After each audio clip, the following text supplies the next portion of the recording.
got butterflies in my chest. They're not in my stomach, they're in my chest. Oh.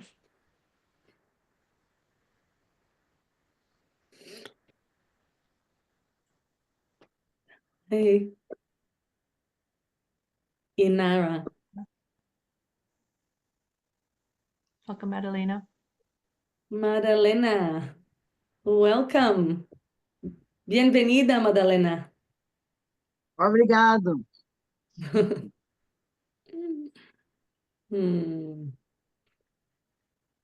Hey, Brandon. Hi, Brenda.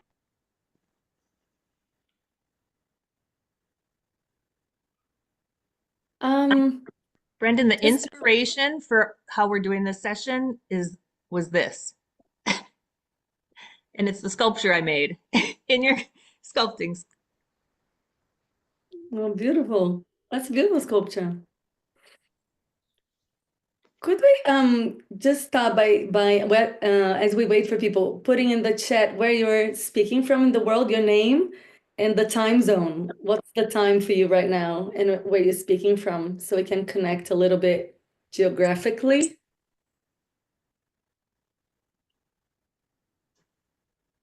Can I bring up something really quickly, please? The link in the schedule was a bit difficult. It had to be edited. Did others find that too? And maybe if that could be. There's probably people wanting to, yeah, because I sent some links privately to people that were, yeah, didn't understand. Yeah, Danielle, I don't know what's happened. The link where? In the schedule. Calendar. Yeah. On the Google Calendar? Yes. Yeah, you just have to copy and paste it in. You can't click it. Right. And then you have to like edit it before it'll go.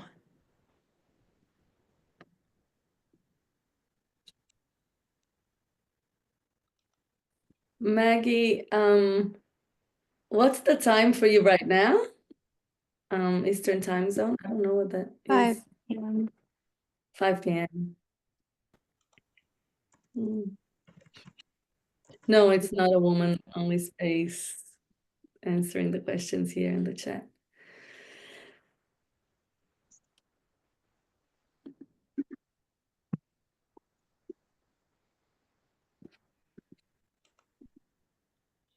So are we waiting? Do we want to wait a couple more minutes? Danielle, what do you reckon now that you've, or can we? You just move with things? Yeah. Yeah. Sure. There should have been music playing. Sorry, everyone. It's okay, there was music playing in my head, so we're covered. Welcome everyone. Really happy to see some faces. The faces that I know, the faces that I don't know. Really happy to play with you all and Danielle and Bree in this space today. And so the reason why we put the checking in with your time zones is just so we can get another layer of awareness of how and not assume that we're coming from the same circadian rhythm, like from the same movement in life. Like I'm just waking up. So it's, cortisol is peaking. Some people are going to bed, having a glass of wine or whatever. So that's all. We take a lot of those things for granted there in the backdrop. Yeah, Madalena with it, I'm having my tea here. Madalena's having her wine. So that's all the backdrop of our Zoom experience, not made overt. And I'd say that probably one of the biggest reasons for my work in the world at this moment with CLab is to make things there at the background of awareness into visibility, so we can just discern what we want and what we don't want. And so today we're gonna play in this session in an experimental way. We just talked before you guys came in. So the idea is that we're gonna jam a little bit, the three of us, for whatever time, a little bit of time, to really be able to give us space to articulate some things that feel important to us. And then after that, we're going to invite women and people that identify as a woman in the space to come in and join with what they resonate. So it's not a Q&A. It's more like, come in, like come, like we're webbing you in. So we're going to start planting the seeds us. And then if you're resonating with the topic and in your own experience, you come in and jam with us. And then at the last, we're going to unfold the masculine energies in trying to kind of maybe even invert our experience in these spaces, because much of this is the experience is a bit inverted. So we're trying to flip it its head a little bit. And I just wanted to introduce, I mean, everybody knows Danielle, but I don't know how many of you know that she's a meta-theorist, and she's, developed the meta theory of psychology, and more, she can explain more, but yeah, she's a meta thinker. And then there is Bree, which is a physicist and a philosopher of science and physics. And I'm kind of like the how do you call it, the black sheep, the black sheep, I can't put a label to me. I don't have a PhD. I've never done a PhD. And maybe that's something that we can talk about here. Even it's very recent that I started calling myself a philosopher after people named me. I was like, I think you're a philosopher. And I was like, really? But I didn't study philosophy. So all of that kind of stuff. So we're gonna dismantle some things here in our experience. Danielle, should we, are we gonna ask about, are we gonna have videos off? What do you think? Yeah, I wonder if it would be a cool experience if we start with like turn your videos off. It'll just be Adriana's, mine, and Bree's, and you can keep your screens in gallery view if you want to still see everybody's presence. Or you can put it in speaker view for just, or cameras off. And then as we open up the room, if you feel resonant and like you want to come and join the conversation, turn your camera on and you'll kind of pop up in that field of conversation there. And yeah, try it that way. Awesome. Maybe I can just start us off. I'd love to hear from you both your experiences of Danielle, you developing your thesis or your meta theory, and Bree, your journey in physics and in the world of academia.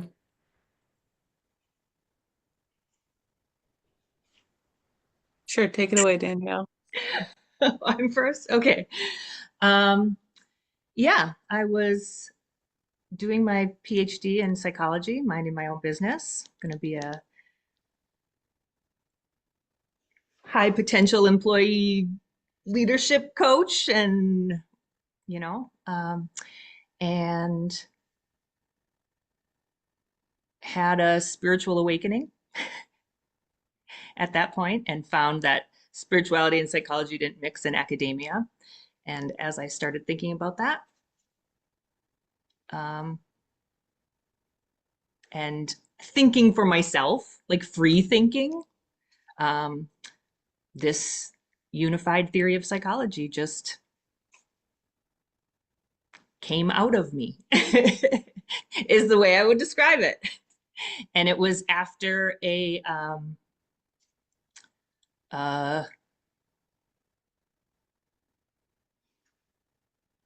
rock bottom period that ended in surrender, is how I would describe it, with no spiritual connection at all. But once I surrendered to that, I had a series of pretty intense spiritual experiences. And when I added that into, I was studying for my comps at the time, and I was taking classes in all types of different departments in psychology, because I never stayed in my major. I always explored broadly in school. Yeah, I developed this theory and I tried to talk about it in academia, and people made fun of me and stopped talking to me. And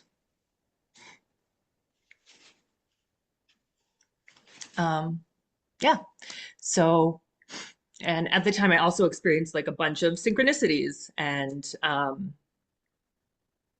didn't know what they were really. So just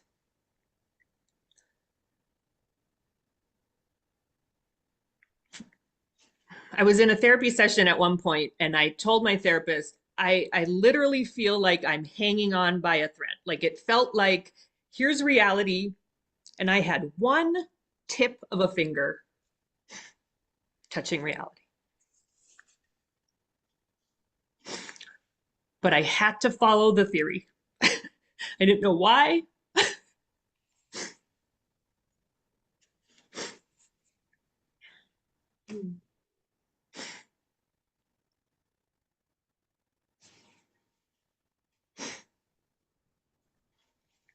So I graduated with my doctorate, emaciated, and literally thinking every single person in the world was tricking me. Spent like a year in my house because I would go to the grocery store and I would think, those people are tricking me. I would go to therapy, but that's it. But still working on this theory, still thinking about it in my brain and not being able to let it go. So then about a year later, I felt better. I made a conscious choice at that point to get a job that I could just go to work and do and come home and it would be that. And then I could spend the rest of my time working on the theory. And so I would do that. And I worked the bare minimum amount of days possible to like, and the job was hard because they try to pull you in, right? Because you're a good employee, because you can't help but be a good employee. But then they just want more and more and more and more and more. And so got caught in that trap over and over, but pulled it. It kept pulling me. I was not following this idea. I don't even want to do this most of the time. I have to do it. So yeah, it was my last semester of grad school. I decided, much to my advisors, like that I needed to take philosophy classes and took 3 graduate philosophy classes my final semester. And yeah, was like, this is what's missing from psychology, is this philosophical part. Like, why aren't we even thinking about it? No spirituality, no philosophy. What the heck? That's not psychology. It's ludicrous to think that would be psychology without consciousness, without, from the perspective of like this instead of this. Yeah, and then so that following year, I had become friends with one of the philosophers, and so I was kind of dipping my toes back into the waters and went to a party at the philosophy house. And so there was like 10 of us there, and I met Bree, and we ended up across a euchre table from each other, and we're partners and played a game, and we said something. And so it was through that interaction that her and I started to get to know each other. And we were in the playing pool one day, and it was something about like, I don't even remember what it was, but something about quantum mechanics or something. And I was asking her a question. She's like, what? And so we found this connection there. And then she was looking for a job. And so I was hiring at the hotel. And so I brought her she got a job at the hotel, and we spent like a summer pretty much, I don't know, 20, 25 hours a week folding laundry and like talking about philosophy, talking about thermodynamics, talking about physics, talking about God, talking about like all these things. And now co-developing this theory. We'd go to the library on our days off, and we'd get a conference room and with the whiteboard, and I would draw something, and she'd go, that's the sine wave, and then like show me how it like was physics, and I'd be like, what? And yeah. And I did the theory, and then I came to this space because other people were doing the theory here. And I haven't really done the theory since.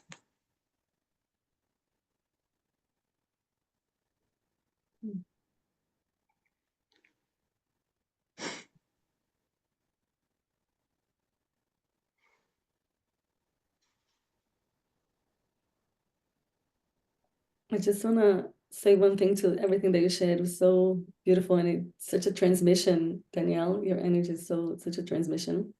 And you say that your passion.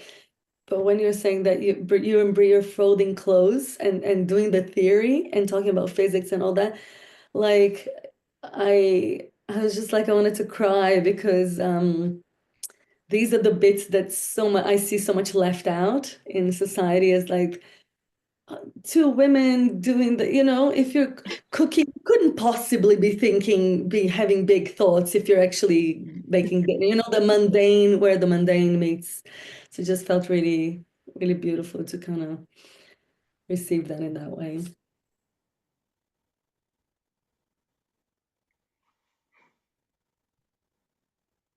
To that. I really fondly remember those moments, and if you don't mind, Danielle, I'll start with how I'm entering into this space as well. But I did want to like kind of echo what Adriana was just saying. One of the things that I really appreciate, especially those 2 summers when I was at NIU, was, I mean, we're doing what a traditional woman's role is, except we're not. We're folding clothes, but we're also in such a meta theory type of space. We're so much in the weeds of figuring out what life is, whereas that is, traditionally for me, that was a very academic and very male dominated type of field, so the fact that we came to it from a folding clothes in a hotel type of situation is just so paradigm to what this space is even about. So yeah, I really appreciate that. And I guess I can start off. For those of you who don't know me, my name is Brittany High. I just go by Bree, so just call me Bree. I'm currently a 5th-year graduate student in the philosophy department at UW Seattle, which is in Seattle, Washington.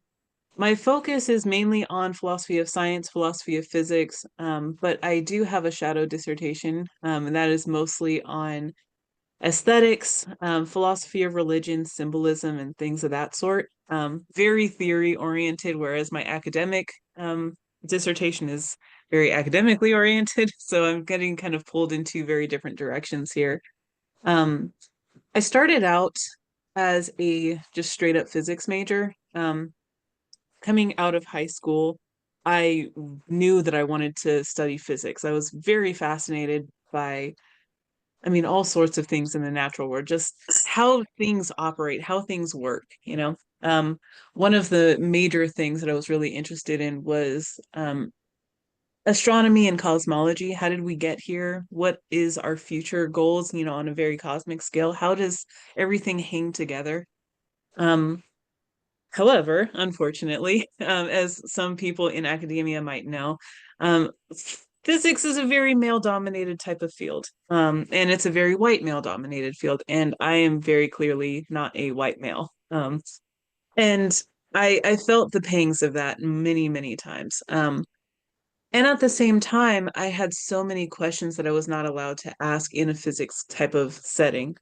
One of the things that like physics professors tell you is, the kind of Copenhagen shut up and calculate type of mentality.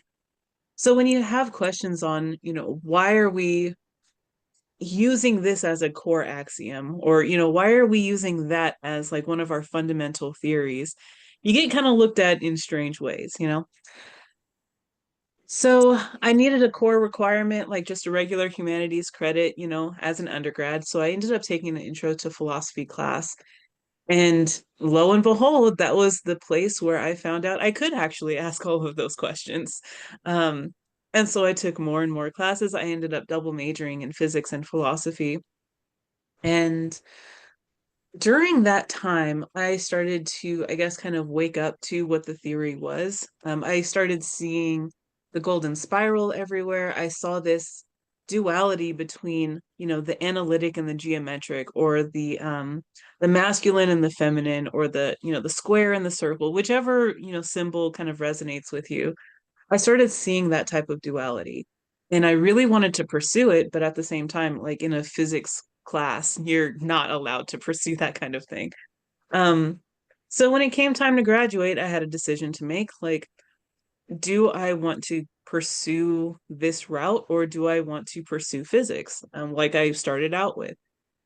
And TLDR, since, I kind of already mentioned I'm in a philosophy grad program, philosophy one. So that led me to Northern Illinois University, where I did a terminal master's. The main reason for that was basically I did not feel comfortable with my writing skills and my forms of expression at the time, because I was coming from a very physics oriented type of mentality, right? Um, and as Danielle kind of mentioned, that's where I met her. We met at a party, and we were, partners for this card game. And somehow we ended up talking about like life and the nature of consciousness and psychology and the weirdness of quantum mechanics and the weirdness of cosmology and things like that. And things started to just kind of pick up from there.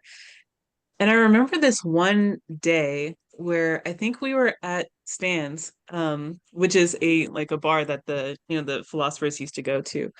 Um, and she noticed the tattoo on my wrist, and I can show it to you guys here. It's the golden spiral tattoo. I'm not sure if y'all can see that.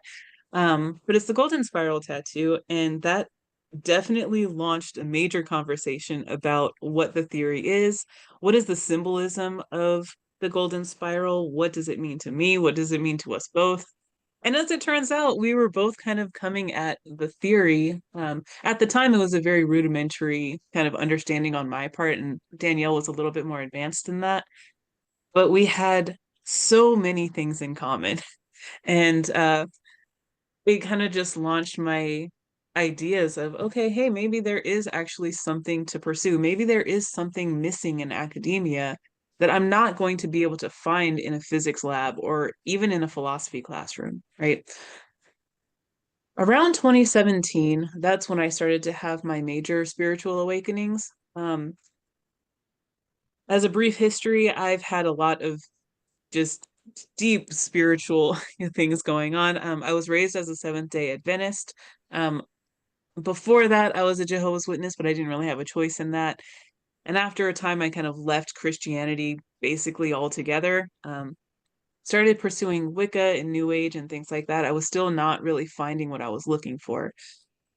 And then 2017 hit, and I started to really understand Christianity in a very different kind of way, in a very feminine and like metaphysical, and I would say mystical. Christian mysticism is definitely an important thing for me. Um, it really changed how I viewed Christianity. And then on top of that, I began doing artwork, which is basically like acrylic pouring and fluid art. I take a bunch of paints, put them into a cup, and I just pour it onto a canvas and just see what happens. And the colors usually represent my moods, my feelings, my outlook on life. And what I started noticing was these types of impressions from myself were transferring onto the canvas in very interesting ways that I could not have predicted. Fluid mechanics is always notoriously difficult to control. So whenever an image or anything popped up in my artwork, I definitely took notice of it. And then from then on, it's been a major journey in Christian mysticism, meta modern Christianity. I start to identify with a little bit more nowadays. And it's really starting to drive how I view myself as a woman, especially a woman of color in the society, as well as in this kind of spiritual society. Um, I've been thinking a lot about what does it mean to be a multiracial woman in all of these types of spaces, whether it be academia or in spirituality or even in just religion and things like that. So I'll leave it there and I'll pass it on to Adriana, but love this space already.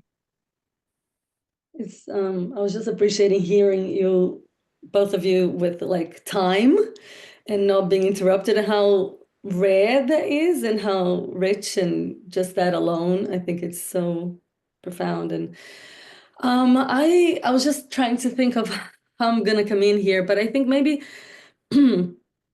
maybe a relevant thing to say would be like for me, so I went to, so I'm Brazilian, I live in Australia, and um so I was raised, so there's this, I was raised as a kid. I kept hearing that my father, my biological father, was brilliant, a genius. So like he never stuck around. He was not very good father. I mean, he was not a bad father, he was just not around.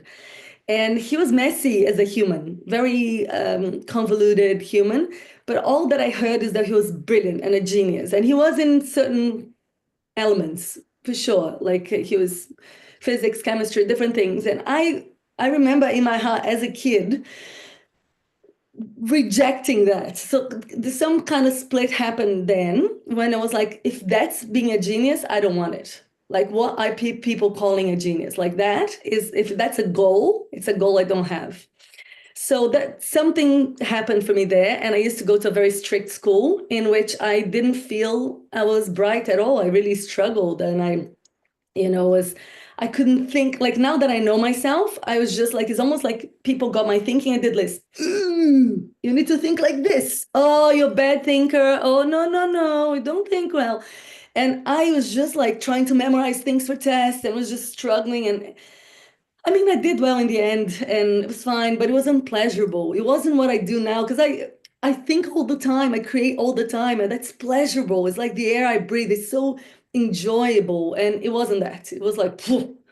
So I kind of, then I had this experience of going to the US, to live in the US for a year and a half, and I went to this school in which there was much more freedom for thinking. And because I had done all my boring subjects, the subjects I didn't like in my school in Brazil, I didn't have to do any of that. I could just do a year and a half of subjects that I chose. And oh my goodness, I fell in love with just and then I started seeing that potentially I could be a little bit intelligent. I started going like, oh, maybe I'm not that stupid. Like, because I was enjoying myself, and I was having like a different feedback loop from the world and from the teachers. And I didn't want to cause trouble. I wanted to contribute because it was enjoyable. And then I was like, huh. And then I went to Brazil to university. I studied journalism and social communication, and it was it wasn't, again, the course itself for me, it was like this. It didn't feel like it broadened me, which is sad now to think about it. And then so this questioning, so for me, I'm telling the story of a mind, or a questioning mind, that couldn't fit into something. Like I couldn't fit into something. Then I was working as a journalist. And I was like, here is my people. Okay, great. I'm working as a journalist. International news, great. I'm gonna watch all these news from all over the world, and then enlighten people with what's going on. And then I saw that we were not enlightening people what was going on. We were enlightening people with the shape of our minds, and the shape of the minds of my editors was not the shape of my mind, and that was a problem. It was okay. I worked. I had lots to learn. I was a young woman. But I was just disheartened by, I kept like having disappointments. I kept going like, oh my God, oh my God, oh my God.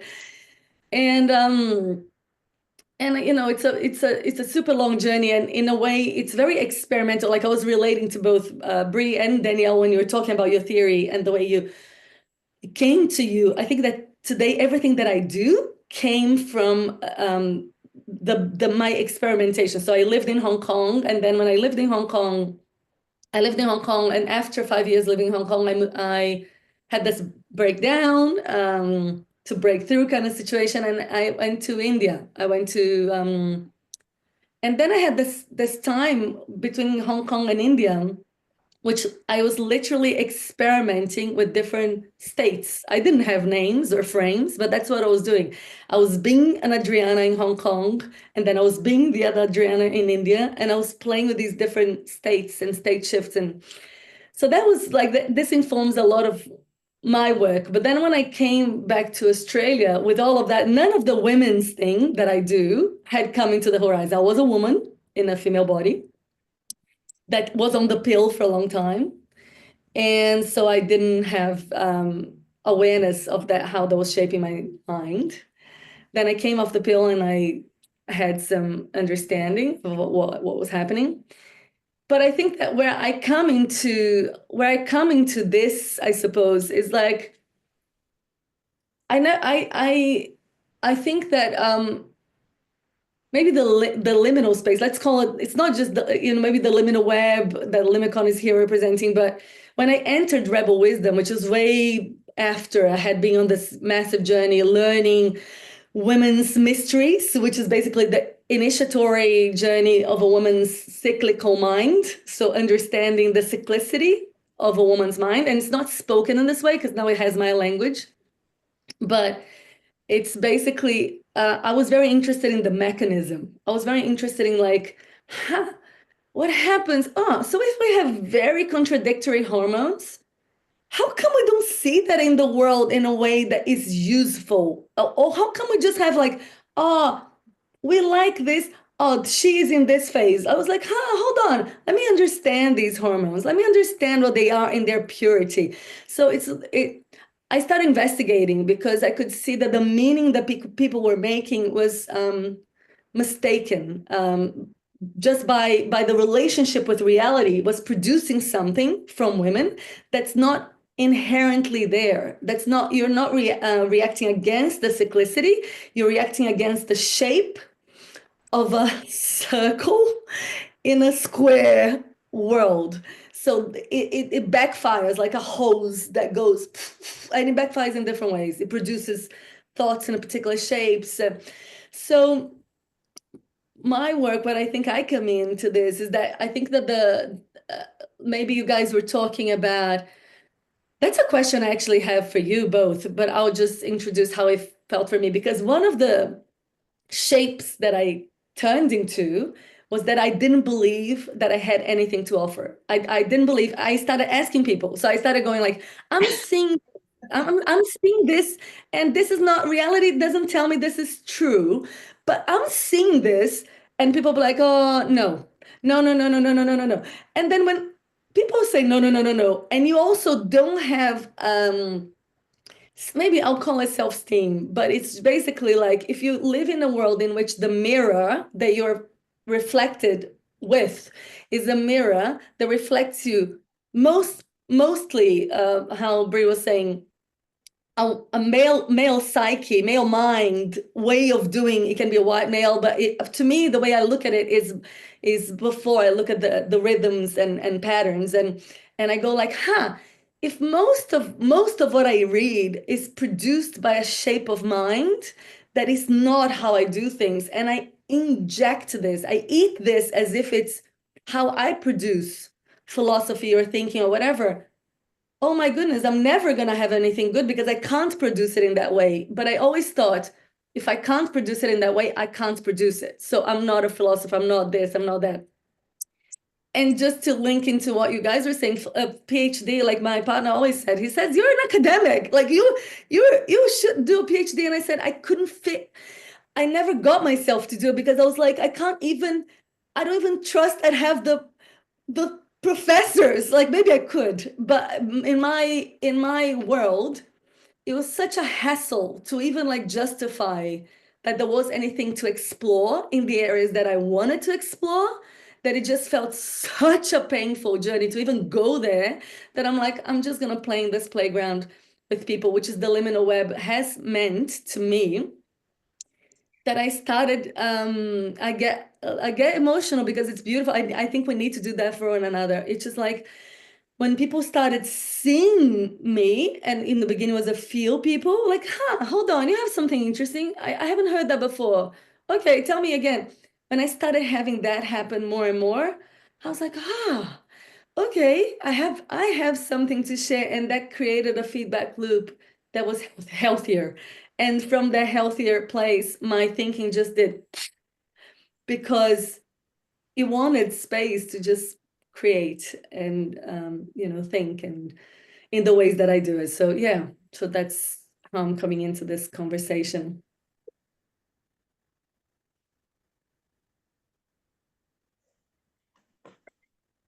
So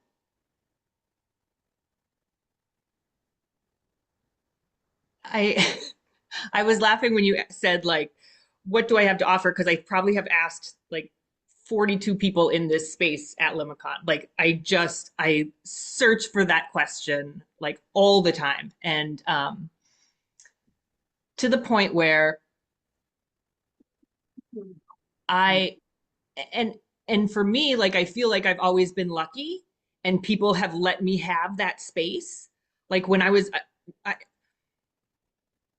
like from kindergarten through sixth grade, I was in public school, but there was three of us and they didn't know what to do with us. So they would just like send us to the gym and say, write a report on whatever you want. You know what I mean? Or like, here's this future problem solvers conference. We're going to enter you, go work on it. And like, so I kind of got to explore, and it seems like people let me do that everywhere. Like they let me explore in the psychology department. But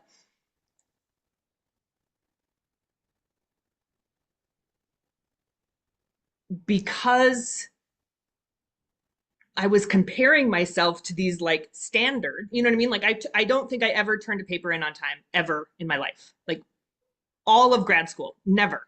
Like I was always like, hi professor, I need at like the deadline, like sending my excuse or like making up excuses, you know what I mean? And then debating, am I sick because I feel sick? Like having to turn in this paper right now, like feels, is it sick enough? Am I making it up? Just bounded by like some kind of rules of like how I needed to do a thing, not what I needed to do. Like I was fine with the what, it was the how that was so. And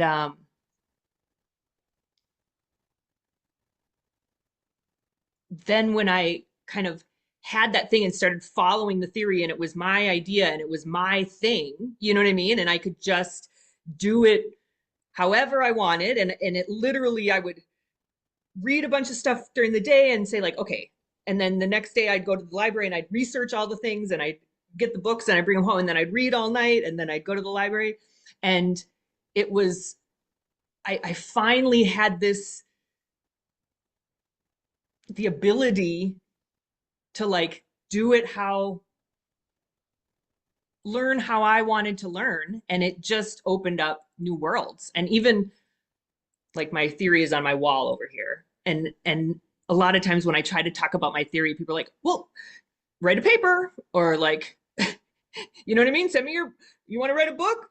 Go, I'll give you the opportunity to write a book. That's like, great. I appreciate the opportunity. Like that, how do I write it's on my wall. It's like, comes out through me. Like, um, but on my wall, I labeled it, I called it my mandala, because that's how it feels like when I'm working on it. It's not in my brain. It's not linear. It's chaos. So how do you like go to academia and speak to chaos? I don't know.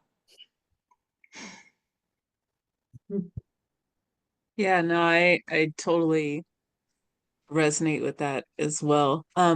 Especially the question of, what do I have to offer, right? So especially in academia, there's this thing called the imposter syndrome or imposter phenomenon. And for those of you who haven't heard that before, I'll give just a quick brief definition. It's basically this idea in your head that you're not good enough, you're not actually as smart as you are, and you're kind of a fraud in whatever space that you're in, whether it be in this space or in academic spaces and things like that. And I got hit with that pretty hard many, many times. Not only for just my own internal insecurities and things like that, but I was actively being like discouraged from, being in these spaces. Um, there had been multiple times where I was, wanting to do things in the right way, in the way that people expected, or, things like that. And somehow people couldn't put their finger on it, but it was somehow wrong, right? And I remember a number of social experiments that I used to conduct on my physics classes. I would write down the right answer, like if there was like maybe a question on the board that we're all trying to figure out as a class. We do like a think, pair, share type of thing. I would write down my answer and I would pass it to my friend Ryan, who was identified as a white male. And when it came time to ask the questions, I would raise my hand, answer the question in the same exact way that I wrote down on the paper. And other students, or even sometimes the professor, would say, well, no, that's a little counterintuitive, or that's wrong in some way, shape, or form for whatever reason. And so my friend Ryan would wait a couple of minutes, and then he would raise his hand and say the exact same thing. And people would say, oh, wow, that's really novel. What a cool way of answering the question. And oh, I can see how that would absolutely follow, right? And so, kind of going back to this question, sometimes it's really difficult for me to discern whether or not it's something that I have to contribute or if it's willing to be received by the receiving party, right? And I think those are two very separate types of things, especially as a feminine identifying individual, right? When I did go into my, woo-woo spirituality, if you want to call it that, or I started to deviate away, I felt a sense of real power, you know? It was, I think this is kind of also coming out as what Danielle was saying as well, but there's major power in finding what your own voice is and like just owning up to it and learning in the way that you need to learn and learning in the way that is both communicable to you and communicable to those who are willing to even hear you.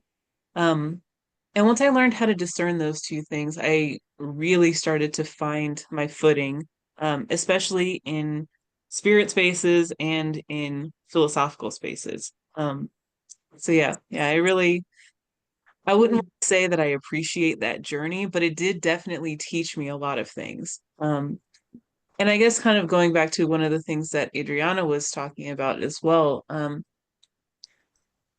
don't necessarily condemn or praise that journey, it just is a journey. Like if I want to learn patience, there's going to be times where I'm going to be frustrated in order to learn that patience. It's the process of it, not the end goal, right?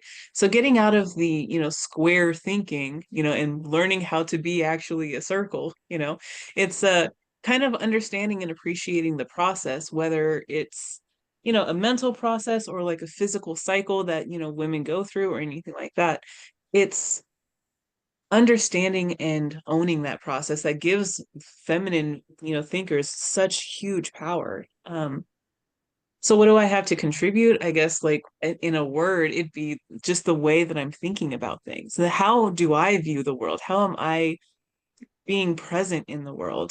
And we all have our own unique type of presence, and that's what I contribute.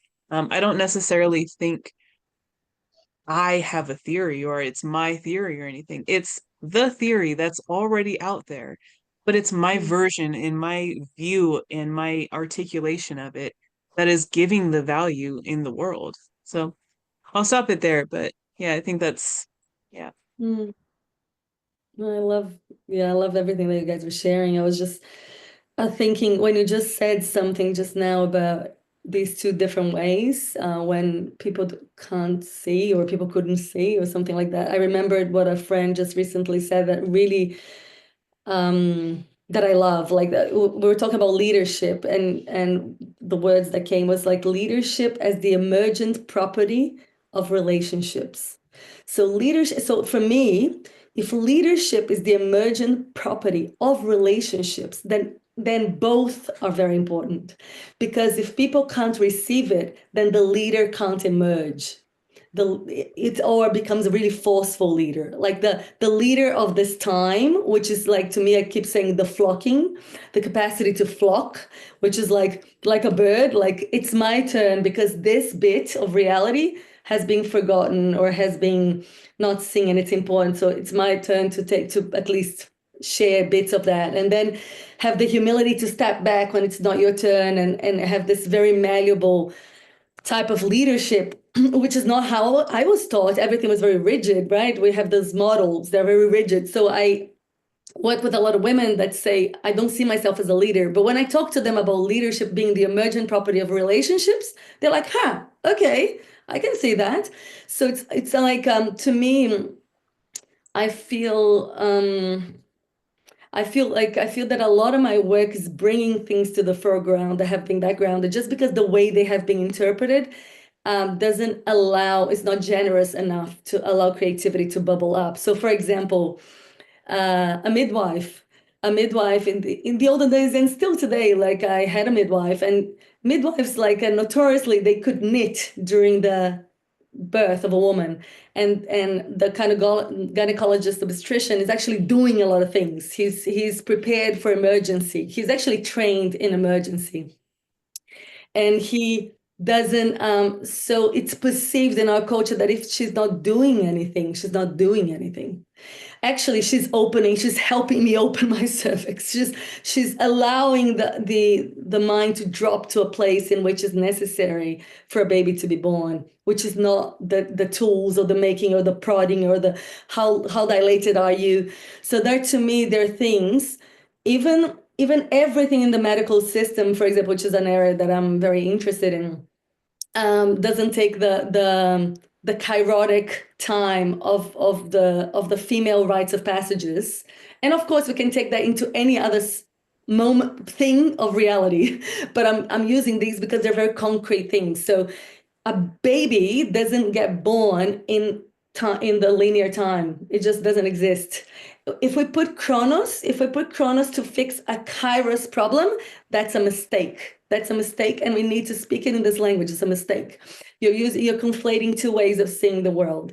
So that's why, like, sometimes I go, like, we need not only women, but we need people that inhabit those pulses in such ways that they can actually speak to very credible, because it's very confronting. If you're a pregnant woman, and I have had lots of experience with that with friends and colleagues and clients, and she's in that state of vulnerability because she needs, hormonally, she's made to trust. She's not made to challenge or be the warrior of her birth. She's made to trust.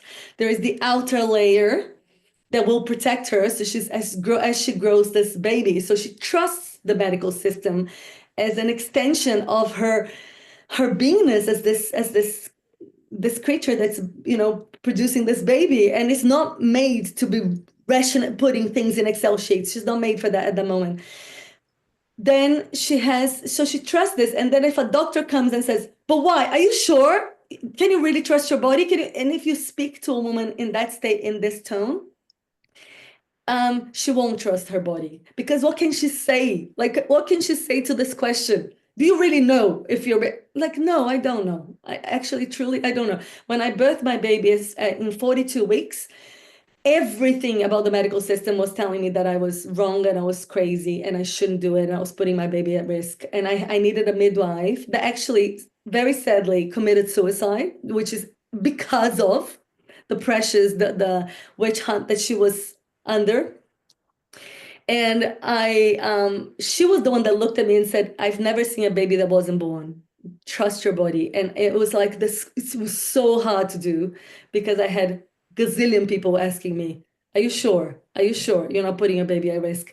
And the last thing that a woman wants to do is to put her baby at risk. So I give these examples because they're really concrete. They happen in they happen in academia, like how Bree's talking. They happen in where Danielle was exploring, and in my journey, they happen in the way that I was choosing to live. I wanted to live in a way, and the way it felt right in my body, that feels right, was seen as wrong and challenging and risky. So, yeah, so that comes up for me, hearing you all I want to hear Bree talk about her art because I feel like I've heard you talk about how you create art related to what Adriana was just talking about. Yeah, no, absolutely. Thanks for this platform. Um, so I guess to kind of piggyback off of what Adriana is talking about, we as feminine thinkers, just in general in the world, are taught so often to not listen to our bodies or to listen to our emotions, you know? So if we feel some sort of strong emotion, one of the main things that you would hear sometimes if you're in a toxic masculine space, right, is, are you on your period or something? Or is it your time of the month? You know, things like that, right? Um, when you are actually not in that space, or even if you are, right, those feelings and emotions are valid, right? You're having some sort of reaction to the environment around you, whether that be physical or emotional, that's how it's going to show up, right? And we're taught so often as women or just as feminine thinkers in general, right, to not trust that. And so after I was in a very toxic relationship that I do not have to necessarily get into now, um, I was at a place where I did not trust my body. I did not trust my own emotions. I did not trust my own mind and things like that. And so I started on this journey of art therapy, I guess I can call it, right? I started to associate what am I feeling with a certain kind of color. Um, and what am I thinking about spiritually? That's also a different kind of color. And that's just how I process the world. And, you know, at the time I was talking to a therapist, I'm still talking to a therapist about it. And she's like, yeah, we have to understand how we're feeling things in our body. If something feels not right to us, or we have some sort of intuitive sense that something is off here, where is that coming up in my body? What is the color that I'm feeling, right? And so when I started getting into art therapy, I I think I might have mentioned this earlier. I do this practice called acrylic pouring, which is basically I get a bunch of acrylic paints. I, you know, make them into like a fluid-ish type of consistency. I stack them into a cup and then I just pour it onto a canvas and just see what happens. Um, and during that time, you know, especially going through this major spiritual awakening, I started to understand that the spiritual spaces that we're in aren't necessarily just limited to written words, right? We see a lot of, like, let's say, biblical text, we see a lot of philosophical text and things like that, but we kind of neglect the expressionism of it, the artistic value of it. And I think it's a very valid way of learning. Not only just learning about what it is in your own self, but also, you know, processing your own emotions. Like, how are you actually feeling things? How are you actually understanding, let's say, this biblical parable and, you know, things like that. Um, if you guys would like, I could share my screen, but I did not anticipate sharing my art. So like we can come back to that in like 5 minutes if you guys would like to. But yeah.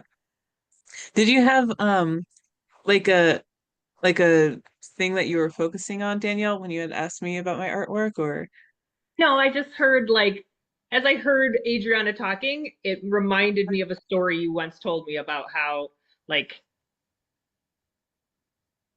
you interacted with your art while you were creating it. So yeah.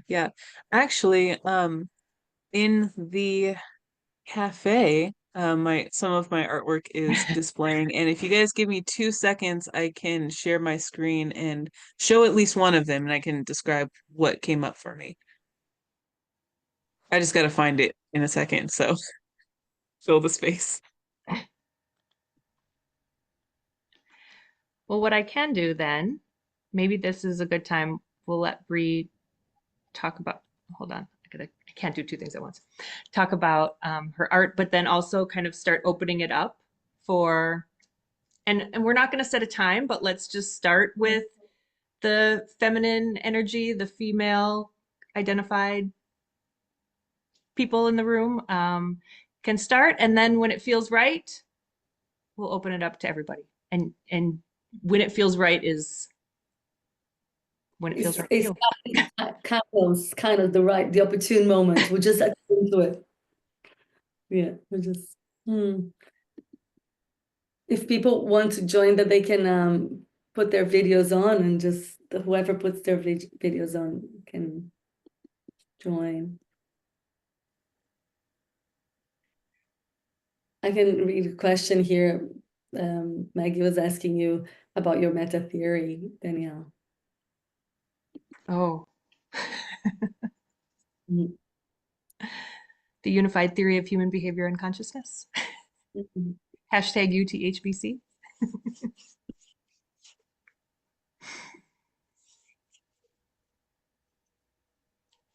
It's probably really hard to give an elevator Yeah, pitch, but I don't know what to say after that. can you show Come on a wall? over, sit on my couch. We'll look at my wall together. We'll jam about it. Turn the camera to your wall for a bit, just to kind of like, can you just show a little bit? Can have an insight into. Yeah, I love that.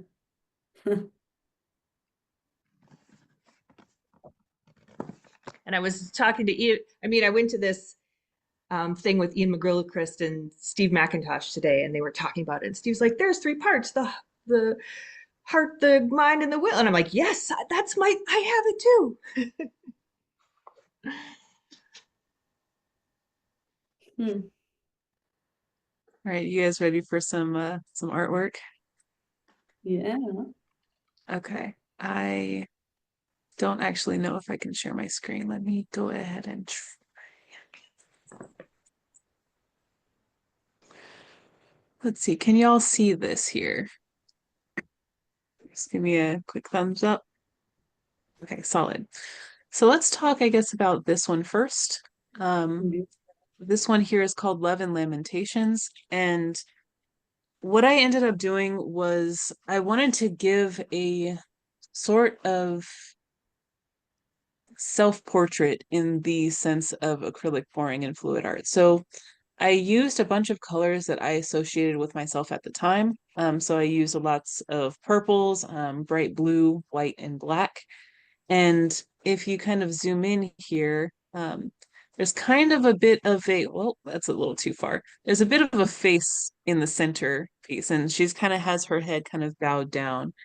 And one of the things that came up for me was how much grief and how much sorrow that I had just being who I am as a person, you know?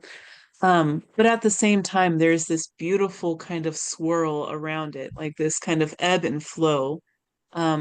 And I really identify with that just in my own personal experience. One of the more interesting ones that I would love to show y'all, which is actually on display in the cafe, is this one called 40 Days in the Desert. And this is one of the ones that was really, I guess, kind of crucial to my view of spirituality at the time.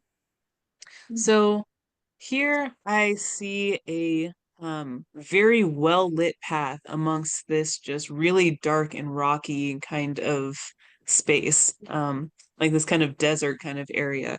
And the background is like, you know, lit up with this kind of bright sunset kind of view. And then in the center is this kind of flame of fire that is like kind of guiding the way.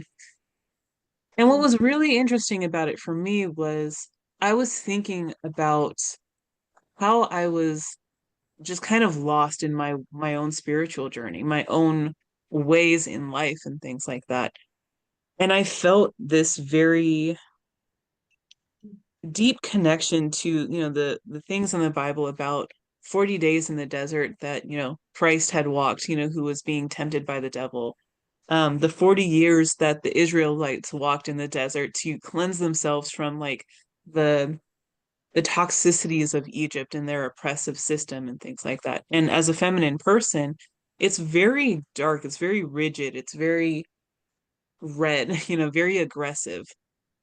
But in the center of this is this beautiful path of just pure light, you know? And it really got me thinking about, okay, well, what is the real symbolism in these Christian or these Judeo-Christian or even just, you know, general spiritual type of spaces? We see them in the written word, but we don't necessarily see them expressed in a certain kind of way. And what I found was so crazy to me was, I mean, again, it's literally just taking some paint and pouring it onto a canvas.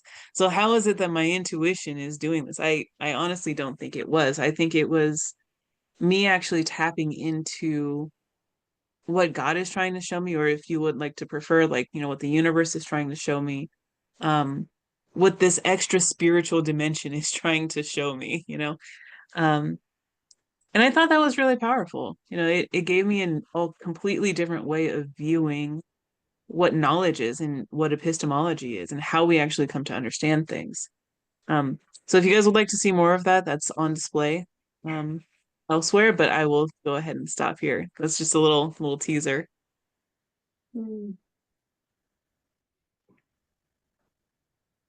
Yeah, I love how you're speaking about how, I mean, people are a little bit shy to open their videos. It would be, I mean, beautiful to have other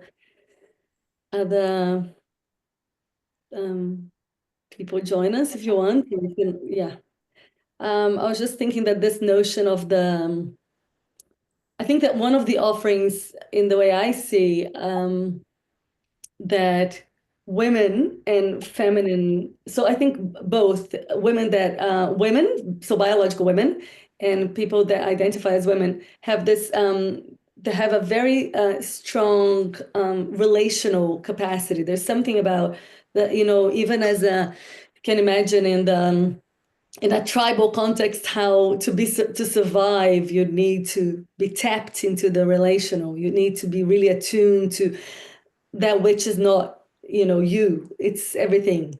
So we have these very heightened capacities, and in a world in which foregrounds the self-sufficient individual, which already it's a very difficult concept um, for maybe everyone, but I think that some bodies can relate to it better than others. And I think that, so when you're talking about your art, I was just feeling into, the porosity, like like the communication with the web, or with the web of, and yeah, and how that has, I think it's changing. I love that, how it's changing, how, art and poetry and the weird stuff. And to be honest, the domain of the feminine in some ways, because if my women friends from my local community, they arrive in my house, they bring like, I have things for like weaving baskets, and I have like smudging sticks, and I have like, my office is full of like,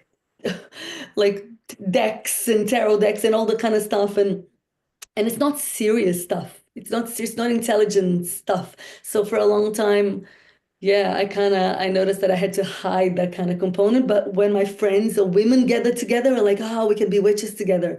As if like, this is safe, we can do this here. But then let's pretend that we're coming into these insights just through our own, or something. I don't know. I was just,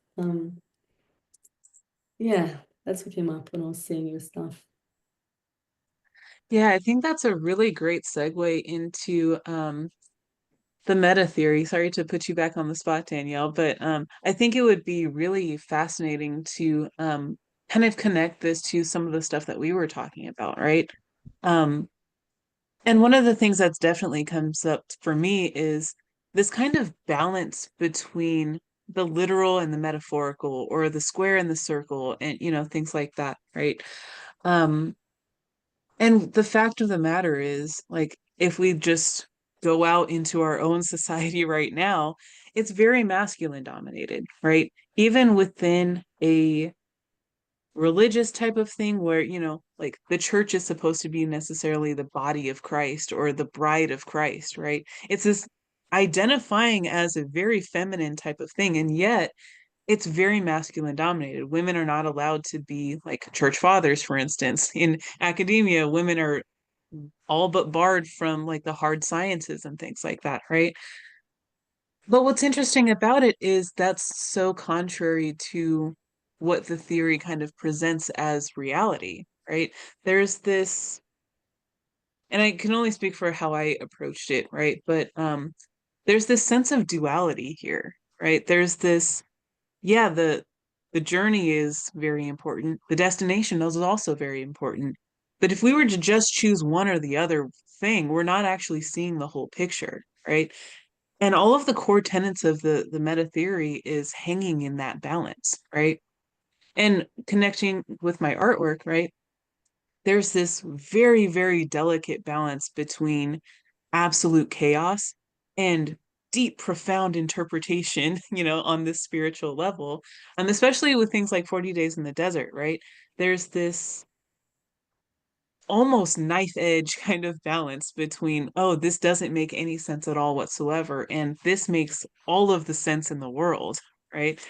Um, and I think right on that knife's edge is where the meta theory actually lies, and it's not necessarily just a theory of psychology or just a theory of physics, but it's a way of viewing the world from a perspectival realist perspective, right? There's this great book by Michaela Massimi called Perspectival Realism. And basically in that she talks about what we know as the truth is from a very specific vantage point, whether it be from a masculine perspective or a feminine perspective, or black or white, or whatever sort of identifying perspective that you have, you're still seeing the same reality, except you're seeing it from that particular fixed vantage point, right? The trick of the theory, though, is to understand that is just a vantage point, right? We see this capital T truth, and we all have this access to it in our own particular kind of ways, right? But that's not necessarily saying that one way is wrong or right. It's just saying, I'm coming at it from this particular perspective, right? And somehow in the society, we've kind of lost that. We've thought, okay, well, this one particular perspective is the right answer. Everything just reduces to this, very core set of axioms, and that's basically it, right? And what I'm speaking to right now is this kind of reductionist type of paradigm that emergence is kind of like trying really hard to dismantle, Um, but yeah, yeah. And I want to say that I blame the hard sciences for it, but it's not necessarily just that, right? It's a particular kind of perspective that is kind of starting to dominate, right? Um, and how does that get expressed in our meta theory? Well, I mean, for Danielle, it would be from the psychological perspective, right? And for me, it would be from a physicist perspective, right? I fully reject the idea that we're just in a materialist kind of paradigm. Like, that's just not reality. There's this both and that is kind of hanging in the balance. There's both the metaphor and the literal, the mathematical and the expressive, and both of those have to be, I guess, integrated into our lives in order to actually understand the full picture, you know? Um, and I'll pass it to Danielle because I feel like I'm taking up the space, but yeah, I that's just remember being in grad school and like having the theory and then being like, okay, design an experiment so you can prove it, right? Because that's what you do. And getting to the point where I was like, okay, well, the only way to do the theory is if we got every single person in the world and collected their data and then put all the perspectives together, and that would be like the theory in psychology. And I had a little hope in the moment because big data was just coming out. And so I was like, oh, maybe it is possible. And then just didn't have the capacity. But yeah, so is the truth underneath, but then also like everybody's perspective. Yeah. yeah, I'd absolutely. really love to open up the room too. So please don't feel shy. Maybe this was not the way to do it. But please feel free to turn your cameras on and join the conversation and add anything that's coming up for other people.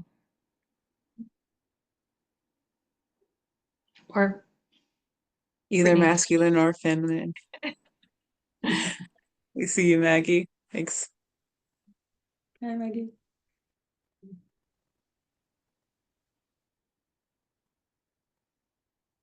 Lots of other people.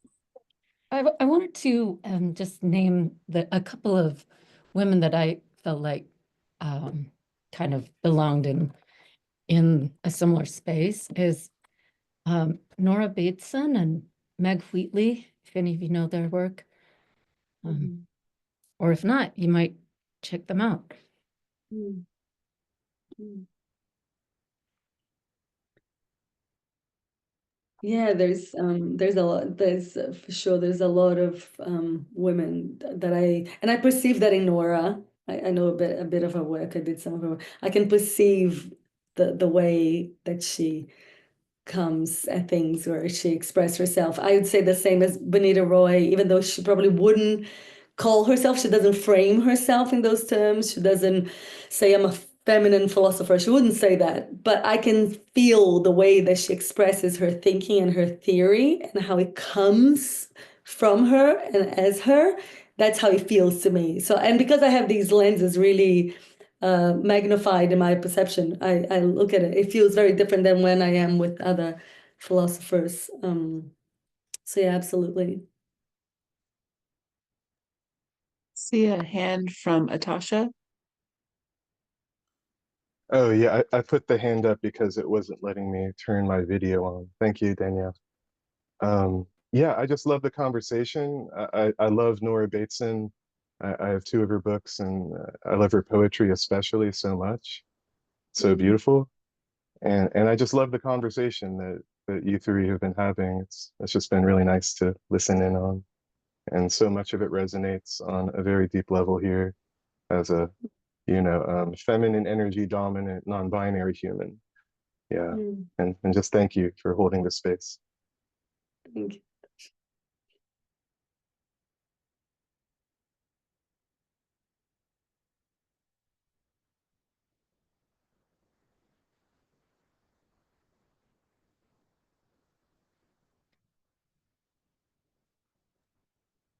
So I have a question that I can open up to the floor.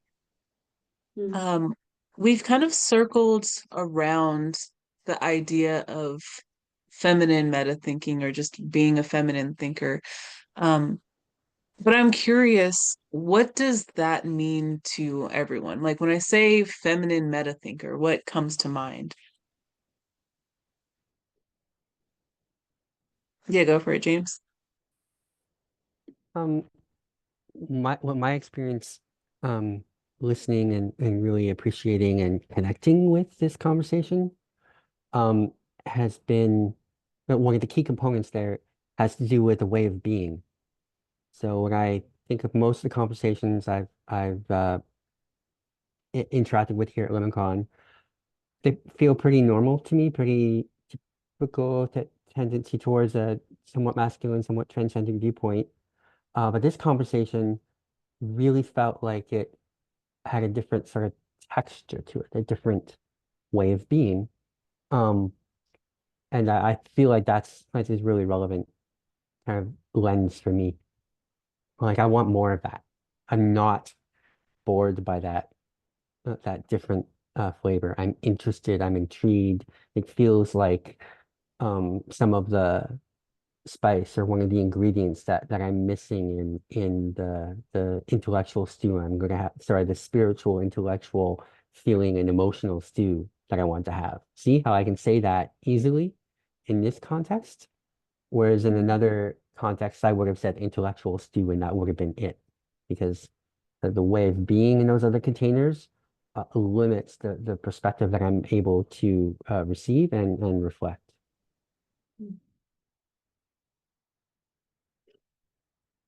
Yeah, I totally feel that, especially the way of being. I like how you phrased it. Next up, we have Ryan.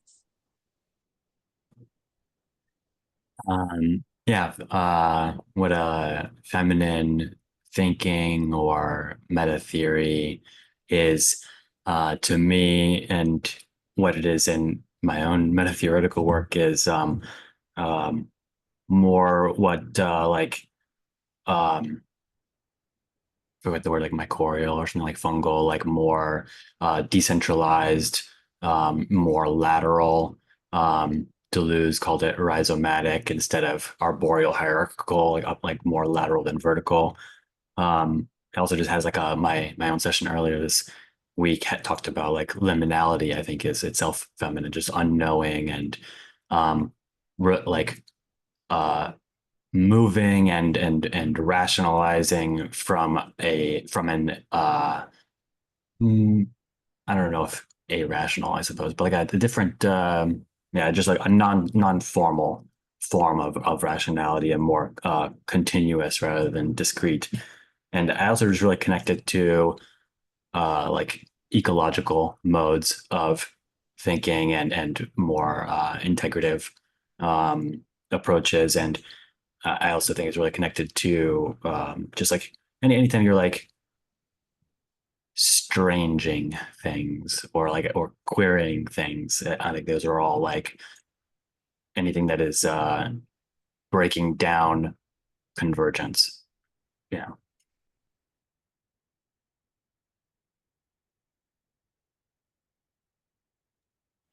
Yeah. Oh, go ahead, Daniel. I was just gonna, I'd love to hear. Maggie? Yeah.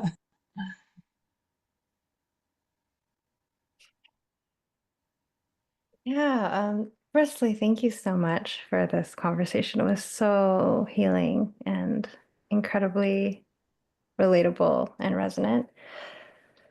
Um, I don't, yeah, and what was shared so far, I think covered a lot of how I feel about feminine meta thinking as well, especially your kind of concept of like almost standpoint or feminist epistemology. Like we all know from our particular perspective, which is why identity is such a big like element of how the lens through which we see this particular notion of truth. So I really appreciated Bray you naming like your experience as a Black woman in STEM academia. That feels like something we're starting to lose collectively, at least in Western society, as a really important consideration.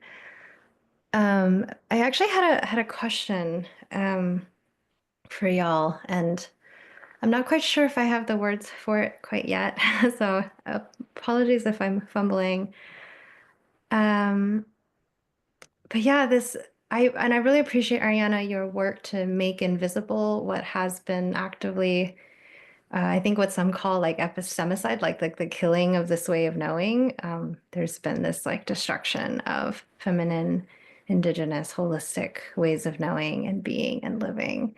And I guess I'm just curious about, like, aside from making visible what has been destroyed, what is our task right now? Because it feels like, at least for me, I'm sensing into this time of like spiritual crisis. And yeah, I appreciate kind of the earnest masculine intellectualization to try to get at, the ways of kind of atomizing or pointing at, like there's a lot of fingers pointing to the moon, and I deeply appreciate the fingers. And I also feel like there's like a direct embodied contact that we are starting to make with the divine, with God, with Mother Nature. And yeah, I guess I'm just like, I'm curious about your collective and all feminine's collective intuition of how do we reconnect to Mother Divine, Mother Love, Earth, and in this time of like deep like hurt or disconnection. Yeah, like what is like our sacred task right now, particularly for those who inhabit more feminine energies or female bodies? Oh, that's a big question, Maggie. I was thinking, oh my God, can we do a session on this question? And maybe it's massive. It's a big question. And I imagine if everybody here responded, it would be different responses. And the first thing that comes to me is that I think like, so for me, how I interpret your question is that I feel like I've got we all have these pieces and they're very important. And that's why I talk about, like, I'm loving this leadership as the relational, emergent property of relationships and the capacity to flock. And I really do, and I really do feel that in some contexts I go like, I want to inject some of my pieces here because like what I see in my work is the foundations. They're foundations. They're almost like, if we interpret the masculine and feminine or male and females, let's go male female bodies just for that to limit complexity, and then we go to the complexity later.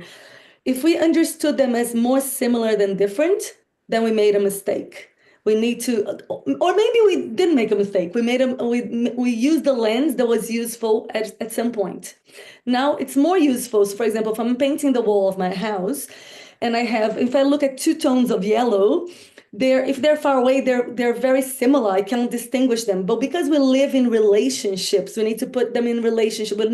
So I don't look at men and women. I look at this together, the relationship.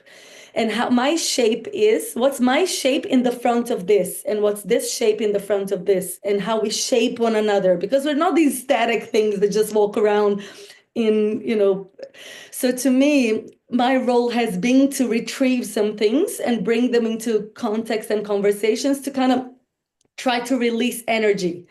Because in my experience, in my work, for example, what I hear a lot of women and a lot of people, not just women, because I do work with trans people a lot, but it's different things. But what I hear women saying is that they say the things. So for example, I tell them about the different states that they have, like women, like just like the moon, you have different states available to you every day of your life, but every day of your fertile life, like literally, and it spirals, right? Your hormones are increasing and then decreasing and increasing and decreasing. They're not the same. You're not going to have the same outlook into reality for 40 years of your life, and they'll make a certain perspective. You'll inhabit that. But most women, what happens is that they feel that, but the way they feel it, they're like, I'm crazy. Oh, I have brain fog, or I have this. So they put a lot of labels on top of it, and what happens is that they can't experience the whole spectrum of that mind. So to me, I feel that my work in just labeling things differently unleashes energy. But that's my piece. I don't think everybody has to do that. People can do other, and then Brie can do her bit in the physics, and then Danielle can do, and everybody here hopefully can do their bit. So yeah, that's what comes up for me, and maybe other people have other things to share. Yeah, Can I'd love Go ahead. I'd love to hear from Adelina and Tasha and Adam.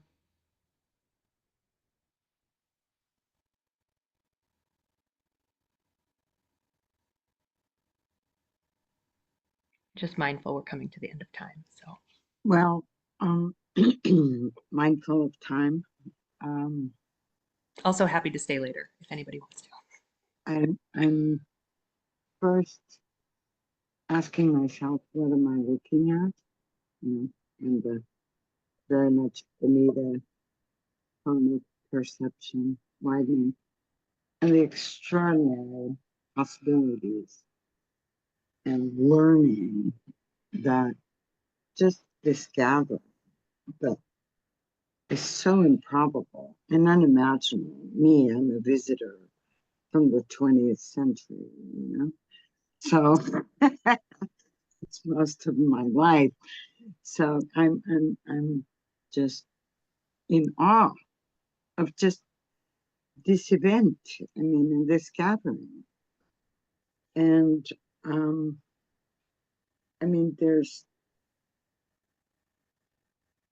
a Brazilian Argentinian anthropologist, Rita Segato.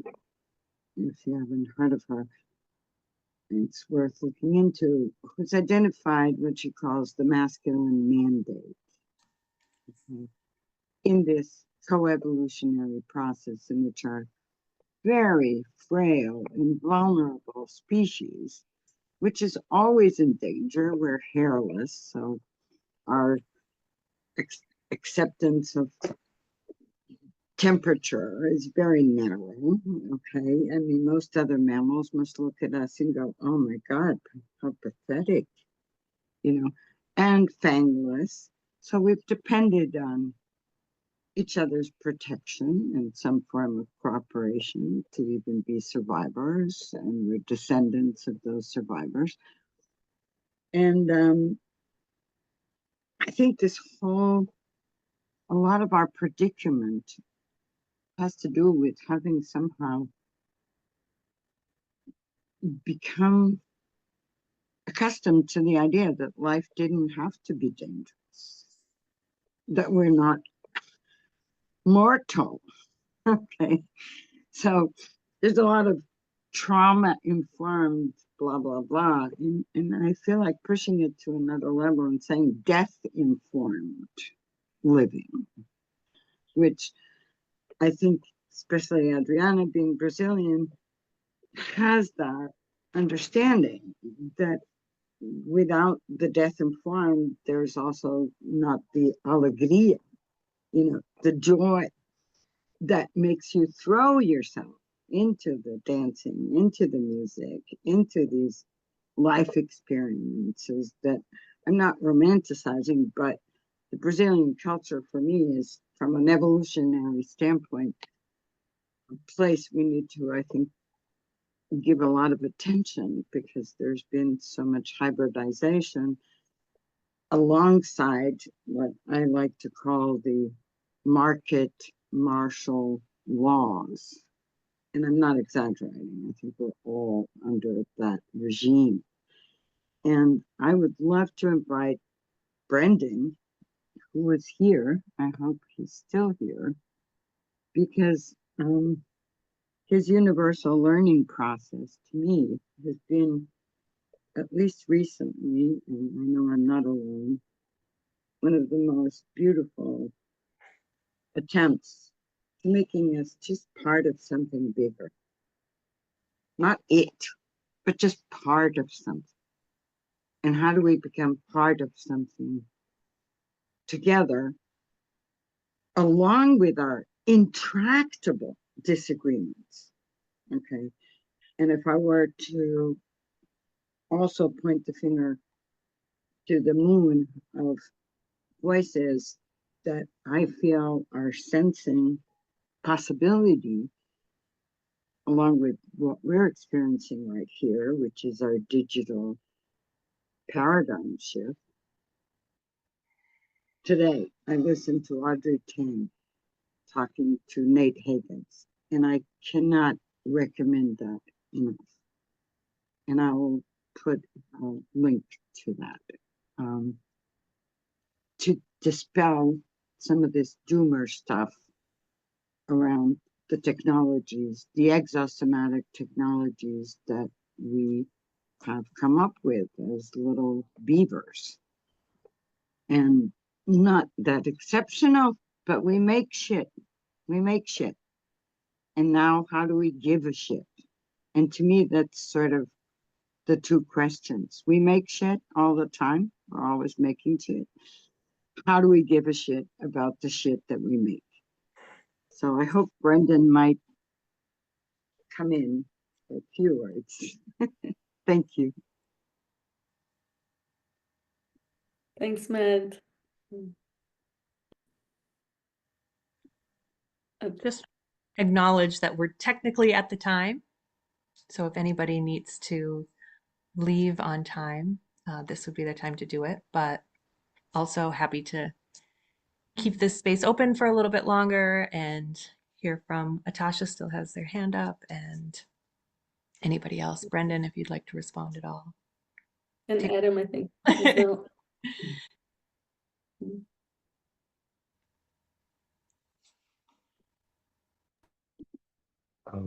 Brendan, did you want to respond? I could defer to you first if. No, go ahead. Okay, cool. Well, yeah, first of all, I'll just second that Brendan's work has been a great inspiration to me as well, particularly his most recent book, or the one that was just referred to, The Universal Process. It's the most recent one I know of, at least. And Yeah, I wanted to share two things, I think. One, there's a practice I've been doing off and on for years and very intensively. I've been doing it very intensively the last 3 months, almost every day with groups of kind of random people sometimes, called circling, that many people here are probably familiar with, which I find to be a deeply feminine energy type of practice, in that the only instruction in the school of circling that I've been familiar with is to be with whatever shows up, to be with each other, to be with ourselves, to communicate impact and things like this if we wish, but there's more of a sense of just being and less intentionality. And then also, interestingly, I've noticed a shadow to that that was much worse here in Austin 8 or 9 years ago. I won't even go into it. And now I still see the same shadow, but smaller, um, which which appears to be because there is a lack of directionality. It's very easy for it to get hijacked in very chaotic, totally unsafe, and even trauma-inducing or triggering directions very easily. I see it happen so often that this inspired me to start a variation on this practice, which I call spiral up, which has the feminine dimension in the circular, and then an intentionality, which I've been doing experiments here at Limicon. I just had a group with, yeah, I've had a couple groups with about 9 to 11 people each so far. And I don't think anyone who's here was in one of my groups, but we just had one a couple hours ago that was just very beautiful. But this intentionality, I feel like, makes so much difference. And I love, yeah, the metaxu, as Vervaeke calls it, or the transjective, interjective, conversation being, between these two energies in some sense. And it feels like essential to me. And sometimes, yeah. So that's one thing I wanted to bring up. And the other thing was just, I have a new recent friend, which maybe someone here is familiar with, because I was just in a group where people named her, but my friend Rachel Hayden. Yeah, I see Danielle nodding her head. Yeah, yeah. There's an amazing conversation between her and she's a trans woman, between her and John Vervaeke and Greg Henriquez on YouTube. And I think about 20 minutes into the conversation, John Vervaeke sort of like is listening to her, and he says, "Okay, if I hear what you're saying, what I'm inferring is that gender is a salience landscape schema for approaching everyday problem solving." And it had a big impact on her when he said that, and it had an impact on me as well. And when I talked to her privately, she added this word embodiment, which felt even more true for me. Um, but yeah, and I just wanted to bring that into the space, even though it's coming to a close, because it's something I've been sitting with for a couple months now, and I'd be really curious if that has any, impact for anyone, that wants to respond to it. Thank you again. Thank you, Natasha. I'm aware that we're kind of like coming to a close, but I'm here. I'm happy to be here. I just wanted to respond to you really quickly because Rachel Hayden has become a really dear friend of mine. And Aiden Connor is also, he's a trans man, and Rachel, as you know, trans woman. And we've been collaborating, like doing gender philosophy over the phone for like 2 years. We haven't published anything. I have 2 videos on my YouTube channel that can be seen. But I'm contemplating having a session, and Rachel said yes, here at Limicon, maybe next week, just really heads on, like talk about what the elephant in the room or something, because we're a very good combination of people, because and we have a lot of love between the 3 of us and a lot of understanding, because Aiden, I feel that with my work, because I focus so much in the nuances of like testosterone, the move between estrogen and progesterone, I can be mistaken, like people can mistake me for being trans or whatever. Like there's all sorts of mistaken assumptions that can happen. But I have found that with Aiden and Rachel, we can go very nuanced because they have experienced the transition. They have experienced having a particular set of hormones to a different set of hormones.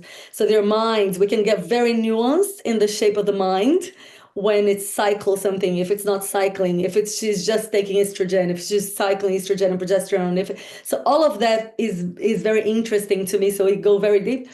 Yeah, and so if we do that, I'll share with you. And if you're more curious of other things, we can talk about that on other.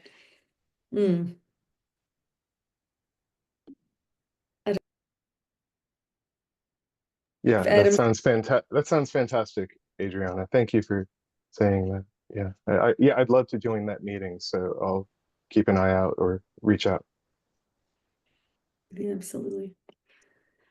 I want to say I love this and I love y'all, and glad to be here.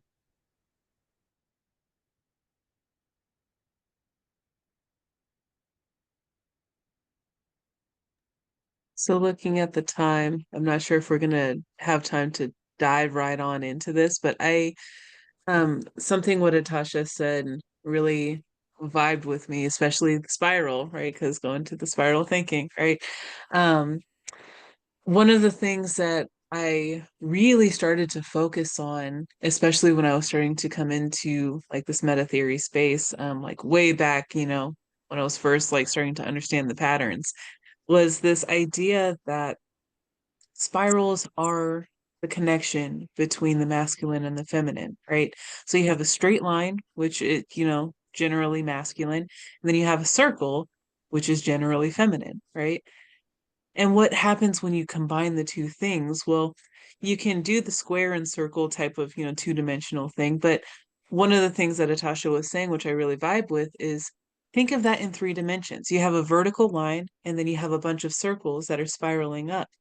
Um, if it's just feminine energy, right, you're just staying in the same circle. You're doing the same patterns over and over again. You're repeating the same mistakes in your life over and over again. You're um, stuck in that kind of feminine thinking. And then when you're in the masculine, right, straight masculine, you don't see the peripheral. You only see the one point forever throughout eternity, right? And so combining those things, there's this absolute magic that happens, right?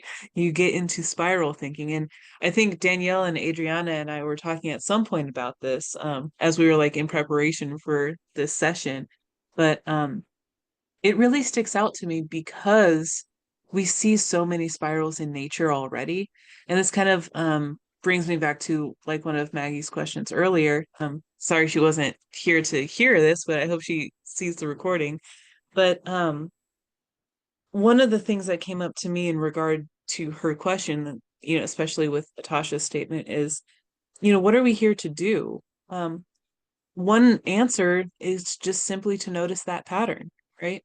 Notice the spirals, notice the connection between the masculine and the feminine that's always around us, right? It's not necessarily a bad thing to be in one way or the other because there are straight lines and there are circles also in nature, but we also have to notice the spirals. And I think that's very powerful.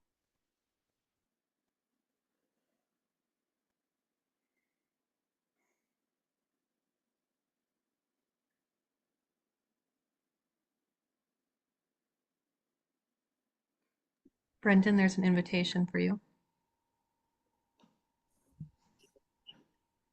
Sure.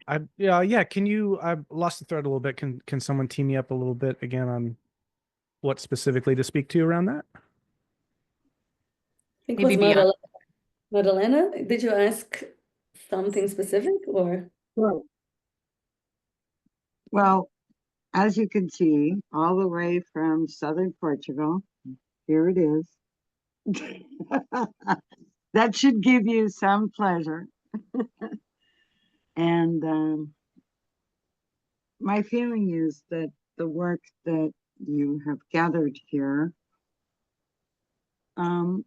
invites us into this universal learning process. And I think that's all I need to say for you to take it from there.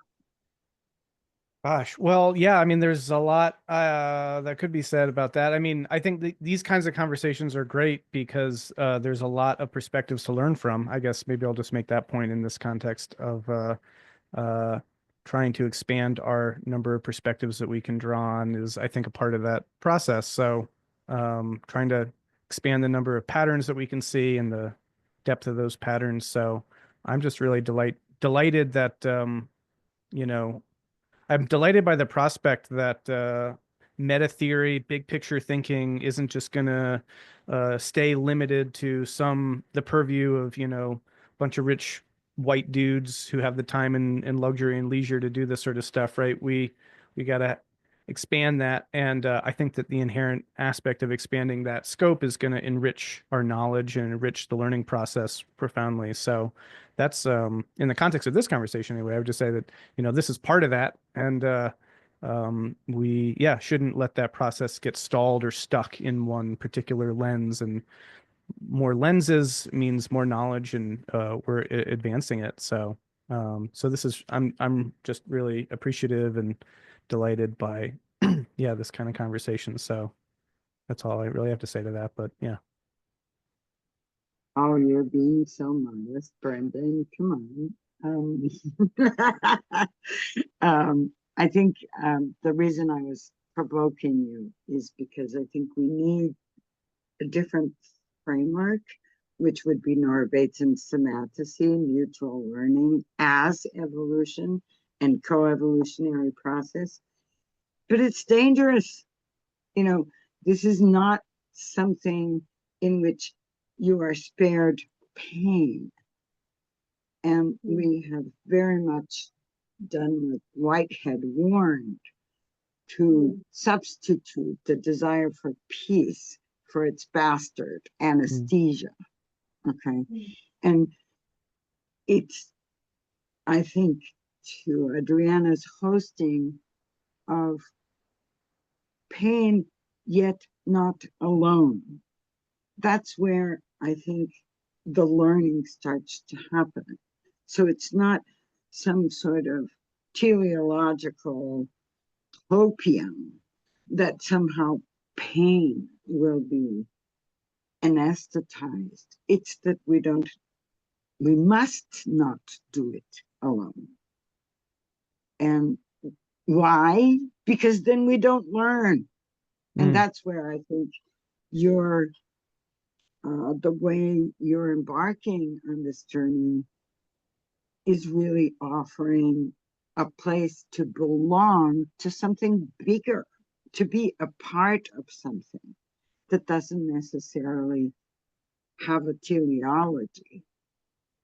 It's being a part of it. So not alone. Yeah, I mean, I totally I hear that, and I guess I don't know, maybe the part of me is just sort of like I have a podcast, I have a book, you've read it, all that sort of stuff. So like I don't want to take up the space in the women's meta-theorist discussion talking about my stuff. So I'm very happy if you want to chat, or we could do a whole session on that. I'd love that. Let's do that conversation. But I just wanted to show up and be here for this because I'm really excited. But I think you're right, like this is all part of it. So I don't want to say no, let's not talk about that. I just it's part of a broader conversation. I think what comes up for me, Brendan and Matt, like when I was seeing the dynamic between the two of you here and now and us in this context, I was feeling into lots of things. One was like I was seeing Matt as like Shakti, like drawing Shiva, like just bring and highlighting your work in this context, which is beautiful because she's plonking your work and maybe provoking the curiosity and merging the masculine seed. Is like, how about we bring Brendan in and his thinking? And to me, the way this feels interesting, and that's like and you were actually one of my first guests when I created Fine Line Full Circle, was like, I wanted to jam. I just want to jam with people. And then I was like, shit, we don't know each other's instruments. Fuck, okay, I have to go back. We have to go back. And then we have to learn each other's voices and instruments. And I think that some of us are more well-versed. So as I stepped into this space of sharing more publicly, what I did notice is that I often don't get to jam because most people don't know what the fuck I'm talking about. And a lot of men in a beautiful way, because it's not the mainstream culture. And because I've read more, maybe I am in Alexander Bard's group, and I'm Benita Roy, and I in integral theory, and so I'm well versed in a particular language, so I can understand and I appreciate it so deeply. And the same with Danielle here, and of course Brie, because she's an academic, and Danielle I know because we met through Greg and Enriquez. But I think this desire and Mad, of course, brilliant, and we going to places together. And but what I feel is like, how do we learn each other's language, and we're able to attune to maybe, like, it's almost like develop different sensorial capacities, so we can attune to draw out from each other bits, so that, because if I do go to a podcast in which I'm asked things in a particular way, my shape, I can't show up in a particular way, and then it's like, oh yeah, that wasn't very interesting, or whatever it is, whatever the form is. And I'm like going, how do we do this? Because it's a clumsy dance, and I remember when you spoke to me in the podcast, I actually remember you saying that to me, and it stayed with me. You said, if I say some of the things that you're saying here, I would be vilified. And I was really appreciating you, that I was appreciating my freedom now as a woman calling shit out, because now I'm allowed to do that by culture. So it's even like, it's this care that we need to have, this unconditional regard kind of space for one another, and go, we're trying to build a sculpture together. Like, we're trying to do something together, and we don't know each other's tools. We don't know how to even pick up on that. But how do we kind of have the contexts that kind of allow some of Bree's theories to seep in, and Danielle and your theory and what I'm bringing in, and I'm sure everybody here will have something to bring in one way. And I feel that, yeah, it's a difficult thing. It's messy, but maybe that's what we have to just be okay with, the mess or the pain, like Danielle, Matt was talking about. And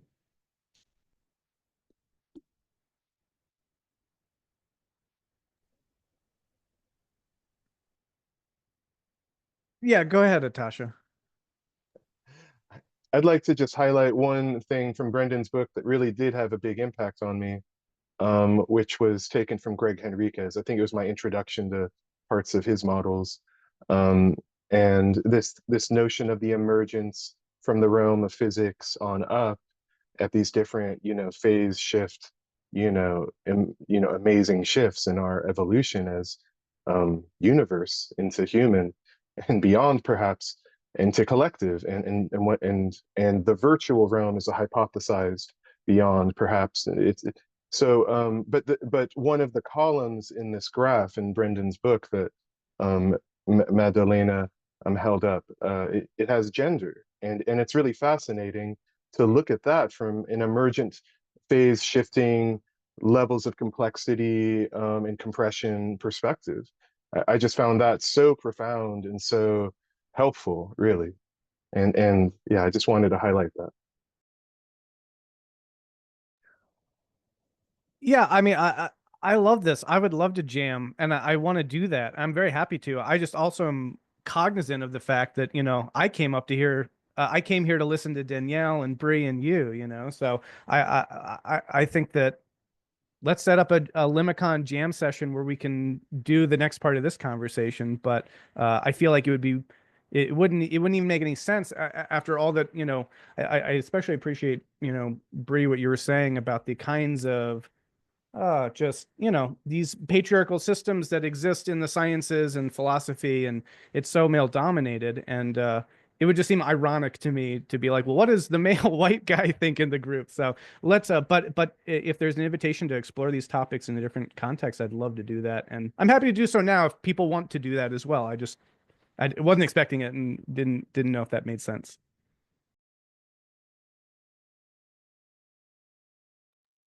Yeah, I thank you guess for it- respecting the space. Oh, sorry, go ahead, I- Magdalena. Sorry, I just want to say that it's precisely because it's a different space that what is it possible for you to say? Because you're under the masculine mandate and you have to produce your work under the masculine mandate, and yet here you are. So what is it possible for you to say because of this milieu? And we are in the debrief, so anything goes in the debrief. Okay. Yeah.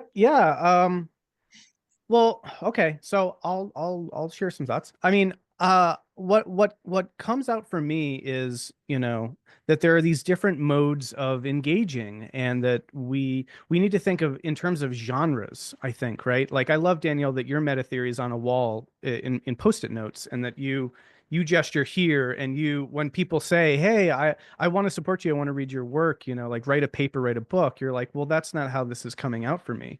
I think that there's a real profound insight there, and I think that expands our understanding of this kind of work, right?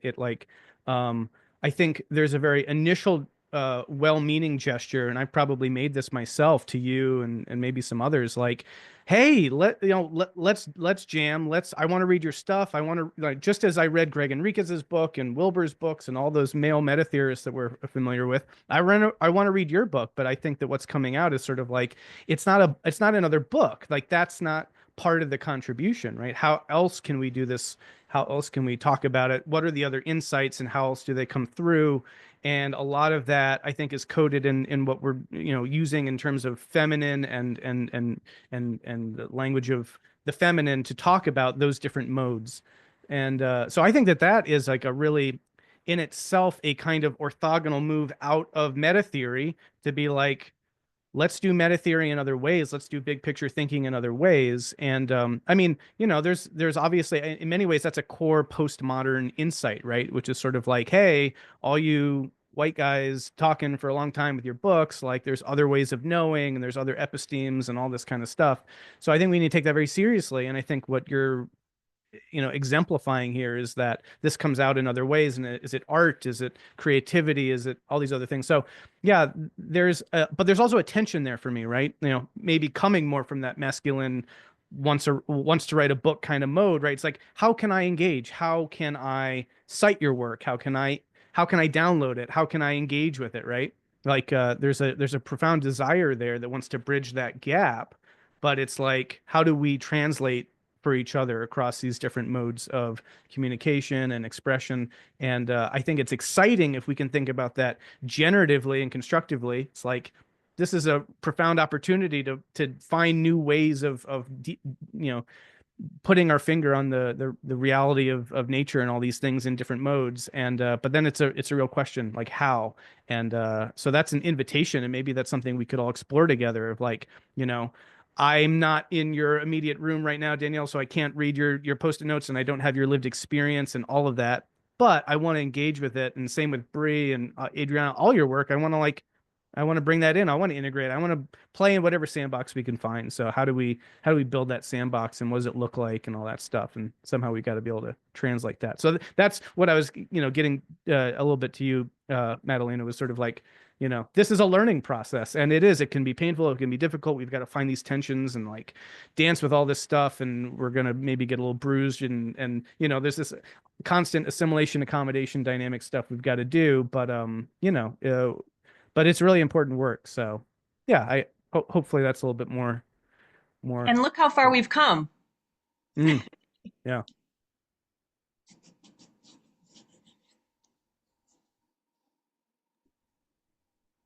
I think one thing that you said, Brendan, that I really appreciated, and I have noticed that in my work, when it meets some men and friends that I have made over the years, is exactly how you referred to Danielle's, what you said, oh, I want to read your work, but it is in your house and as post-it notes. So it's almost like it's not a criticism to, I want you to do a book, that from over here, it might be perceived sometimes like, oh, I need to behave in a different way. But actually it's not. It's coming from a place of how do I meet this work? If it's just, if it's in a shape that I can't see or access, or, and yeah, that's really tricky, because sometimes we don't even know that we need to find the post-it notes. Like we don't even know where they are. Like, so, and for everybody, like Brie has her art, and it's funny because I see myself, I think a bit of my work is just basically pointing, like, here's the post-it note, here is the like, that's what I do with like things, basically. There's like, I'm gonna rename brain fog as misty mind. Let's see if it gives more space to people to like not want to see through brain fog, because if you're a perimenopausal woman, and if you're in menopause for 10 years of your life, basically, it's a long time. Like, I just go like, how do people think that incredible women that are between 40 and 50s, they're going through that. They've been going through that from history. We didn't know. This is like the post-it note. This is like the whatever version. And they were producing things with shapes in their being, but it just can't, in that type of mind, it can't be in a particular way. She doesn't access a particular way sometimes, you know?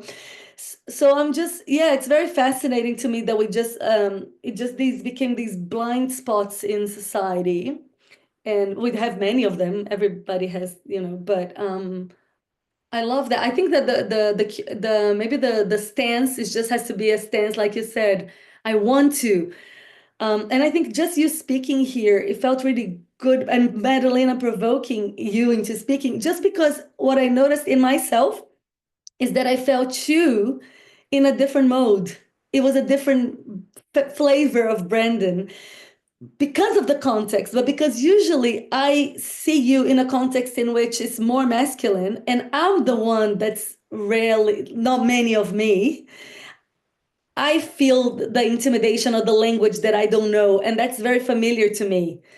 So feeling that on the flip side of that in you, it felt really, there was something really lovely about it. It's like, and you're having the courage to speak. It's like us. It's like us in other space. You know, it's just softening. Yeah, I think what's really difficult is to know I mean, there's always some degree of just, you have to be context sensitive and you have to try to feel like, okay, what does this particular moment call for? But like, you know, in showing up to this conversation, I was not expecting to be a participant. You know, and so it's difficult, and there aren't any, what would I say? I think out of an abundance of trying to do the right thing, sometimes people will do what is, I guess, contextually the wrong thing, right? I'm trying to, so I think that we also have to just be really charitable a lot of the time, you know, like, there's something that I already feel like, you know, taking up this amount of airtime in this space doesn't feel right, but I've been drawn in, so I'm doing that, and I'm very happy to do that. But there needs to be like this mutual permission giving, you know, and I guess those things are always kind of being renegotiated and can always be. But I think that, you know, had I started the first question and be like, hey, here's my perspective, that would have felt really weird and wrong. So I think there's just always kind of like feeling into these kinds of things, and yeah, that we should, you know, like I think one of the biggest things for me is like, we live in these systems and we can be coded in certain ways, and there's value to that as well. But there's also like, everyone is different and everyone is coming from somewhere and has their own intention and their own motivation. And like, we should really, I think, as much as possible, give space and room for that. And I'm not saying, you know, like there's a lot of value in being able to identify that male dominated spaces do X, Y, and Z. At the same time, when that is the topic of conversation, to be a white male and then to dominate the conversation seems ironic, right? So anyway, I think you get what I'm saying. There's just there is a tension there, and I think that we can do these things relationally, and I think that's probably key. But I also think that there's value in like setting up designated, you know, containers and being like, hey, we're going to explore this topic. So like, I really appreciate it, Adriana, when you invited me to jam, you know, because that was an opportunity for me to enter your space and just be like, let's do this. But I think we need to give each other, we have to give, yeah, all of each other allowances, you know what I mean? And the permission giving to be like, hey, this feels good, do this now. And I think that everyone has to, I think, probably come to strengthen the muscle of the sensitivity of reading into those things. And so opportunities like this are great to do that. But I hope you understand my reticence to dive into that in this context. It just didn't something to navigate. Yeah, thank you for saying that, because I had deep feelings of that earlier on. So I'm really glad that you said it. Like, I found it incredibly ironic to like, yeah, let's defer to Brendan in this space. And it's like, wait, isn't that literally the opposite of what we were trying to accomplish here, you know. But I mean, that being said, right, I do definitely agree with Adriana's point too, like the flipping on its head of like how that usually happens, right? Because I can see in just from my own personal experience where, like, you know, if I'm the only Black woman in a room and somehow the topic of race comes up in whatever, a physics or a philosophy class, everybody happens to look in this direction, right? And there's kind of this forced and coerced testimony just by my own identity, right? Um, and so it was really interesting to see that kind of flipping, you know? And on top of that too, right, there's other contexts in which, like, you know, I'm actively excluded from a conversation because of my identity, right? Whether it be, you know, just ego or, you know, like this is a something I just can't not like can't relate to, like, you know, gym talk or whatever. Um, or like locker room talk, whatever people call it, you know, locker room talk. Um, if I'm actively excluded from that, there is no place for me to show up as a, you know, feminine person of color, right? Um, and so it's really it's disheartening in those kinds of situations, but it's also really like empowering to say, no, I am okay in this space and I can extend the offer for other people to have those other perspectives, right? Um, it's a very delicate balance, and sometimes that just does not work out, you know? But I think in this space at least it's I feel the welcoming presence. So I really appreciate that. Yeah, I'm reminded of a point Layman Pascal makes sometimes about, you know, there's this question around some of these dynamic tensions. I forget, maybe it was you, Bree, was talking about, I don't see this or this, I see, or maybe it was you, I forget who said it, but there was this notion of seeing it inherently in kind of relational terms. And there's an interesting, you know, point, I guess, that he brought up in a couple of contexts of, you know, structurally speaking, is there something, you know, about that inherent, I'm going to try to translate what I think he's saying. This kind of relational dynamic that kind of needs maybe that polarity to play off of, right? So it's like if we're trying to amplify the feminine insight here, we do so better by drawing in some masculine perspective that can serve as a foil. And maybe there's even structurally something about the feminine that plays off of that masculine as its foil to be more fully the feminine, something like that. As Adriana, you and I know, I mean, we spent a long time talking about, I don't know, in some ways, kind of deconstructing some of these ideas themselves, because I think that can be valuable too. We can come back to them once we've kind of done that deconstruction, but it's also like if we're going to play with those terms, that we can play with them that way. But so anyway, so the fact that, you know, trying to draw in this to get this, I think is it at least suggests some dynamic like that, and yeah.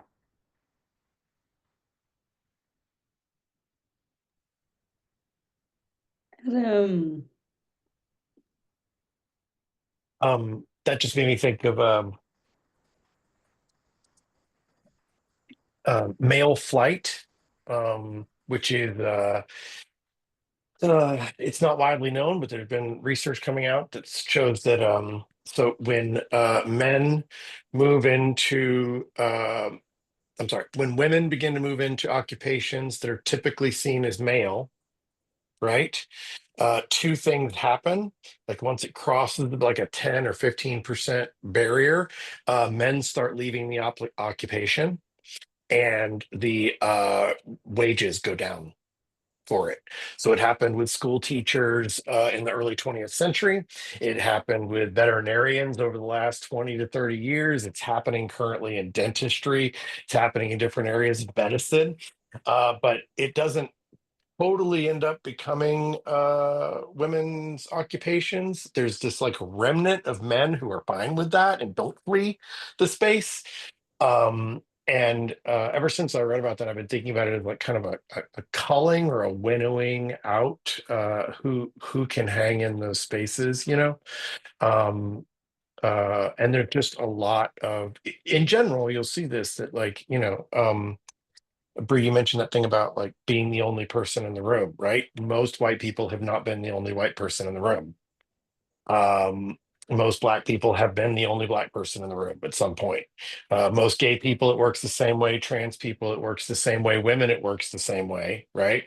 And then on top of that, you've got this kind of like, a friend, she used to say it to me like that. She used to say like bilingual people speak two languages, and you speak one, right? In other words, like women have to they have to adapt and operate to male ways of thinking, male structures, whatever, but the reverse does not have to happen. Folks might not adapt to that really well, they might not deal with it, but they're not required to go operate in spaces where they're not their way of approaching and thinking things is the opposite, so and that is why that question really stuck with me about meta theory. I was like, does that automatically transform, as an example, women theorists into meta theorists? Because they're having to be aware, or it definitely makes them transdisciplinary, right? Like if Marie Curie is doing science, right? She's also having done all of these things that are part and parcel of being a woman. None of the other male scientists at her time have done the reverse. I'm sure some had, but we don't know about it, right? So yeah, it's really yeah, it's very interesting dynamics that begin to emerge. But I find that happens a lot in our spaces. Like women start coming into some of the spaces and communities of the discussions, and there's kind of like exit by a certain crowd of boys, and then there's boys left. Not, I mean, I'm generalizing and I'm reducing, but blah blah blah. So okay, that's it. But I've really enjoyed this. I do have to go take care of the dog, but yeah, I really love you guys, and it's been great. It's good to see all of you. Bye-bye. Yeah, I think unless anybody has anything, is there anything burning that somebody feels like they really need to add to the space? I would like to throw in one last point, and then I also have to go, which is just I want to name a tension, which I maybe we can explore this in another context, right? Which is that already there's that thing we've been exploring, which is there are other ways to do meta theory. I am also, I want to voice like there are dynamics that can happen as we're expanding our scope of perspectives and what's possible and we're trying to accommodate to the new ways that are possible. And there can actually be really regressive ways that we wind up coding what certain people do, or reductive ways that we code what they do. For example, there are well-meaning, framings in anti-racist dialogue that will say it's inherently white to be punctual and to care about mathematics or something, right? That these are somehow inherently white and colonialist and imperialist or the sort of thing. And I think that that's very offensive and dismissive of the capacities of people of color to I mean, on its face, right? And I think that, again, we can appreciate that those things are well-meaning, but we can also see that like we can unfortunately carve out some things for some group of people at the exclusion of others. And so I'm interested to lean into the inquiry of like, what is meta theory done by women or feminine identifying folks look like in a way that is what we've been talking about, which is sort of generically, meaning in the sense of genre, different, but also like, you've got people, maybe Benita Roy was, mentioned earlier.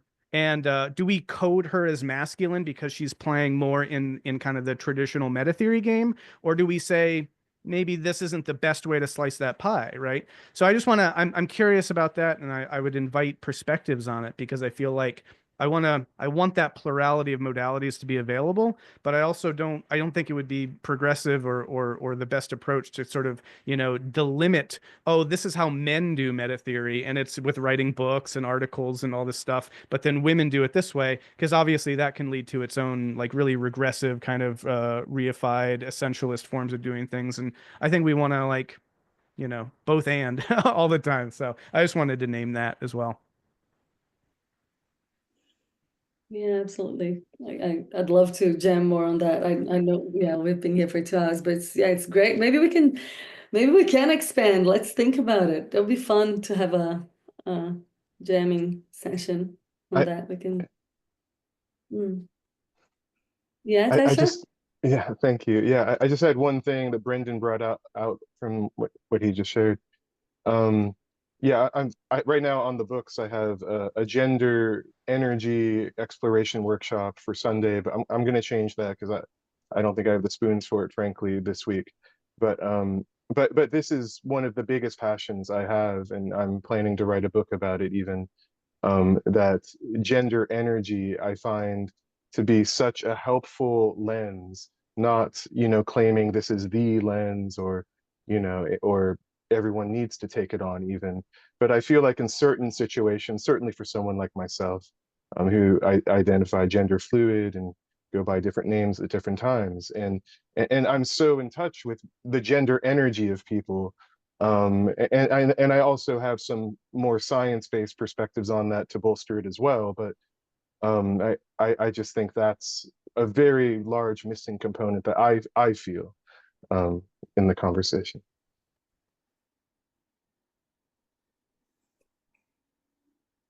Yay, thank you, everybody. It was fun. A long, very, very indulgent to have so much space. Like as a isn't it? Like wow, it's so much space.